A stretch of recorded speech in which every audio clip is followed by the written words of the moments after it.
Hello everyone, আজ আমার মেহেন্দির কাজ ছিল, তাই সকাল সকাল ঘুম থেকে উঠে রেডি হয়ে স্টেশনে এসে গিয়েছি। 6:52 নকাল এসেছে 7:30টায়। এটাই আমাদের সাউথ ইস্টার্ন রেলওয়ে।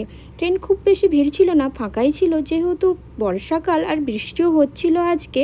আর আজকের ওয়েদারটা কিন্তু খুব সুন্দর। দেখো এত সুন্দর লাগছে কাঁসাই নদী বা তার আশেপাশের প্রকৃতিকে দেখে। আমি মেদিনীপুর স্টেশনে প্রায় এসেই গিয়েছি। আমি এত বছর ধরে 2022 সাল থেকে আমি মেদিনীপুরে যাওয়া আসা করছি, বাট এই ফার্স্ট টাইম আমি এত সুন্দর একটা গ্রামে গেলাম, সিজুয়া গ্রাম। এর আগে আমি বহুবার মেদিনীপুরে কাজে এসেছি, থেকেছি এখানে, বাট এই জায়গার সন্ধান আমি আগে পাইনি। রাস্তার দুসারে সারি সারি শাল সেগুনের গাছ, খুব সুন্দর ফাঁকা নির্জন মাঠ।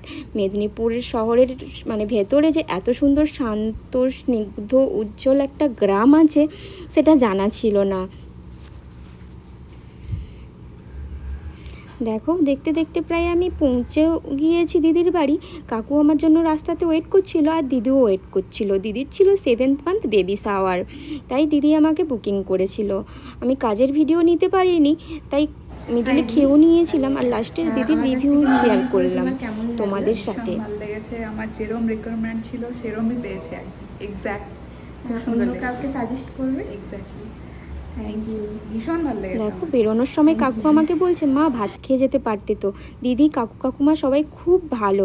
ভালো থেকো তুমি দিদি, আর সুস্থ থেকো, যে আসছে সে যেন ভালো থাকে। দেখো আমি ট্রেনে উঠে পড়েছি, প্রায় হাফ রাস্তায় এসেও গিয়েছি। যেটা সবার প্রথমে বলা উচিত ছিল সেটা লাস্টে বলছি। থ্যাংক ইউ সো মাচ অনন্যাদি। আমি আমার স্টেশনে নেমে গিয়েছি, চলো।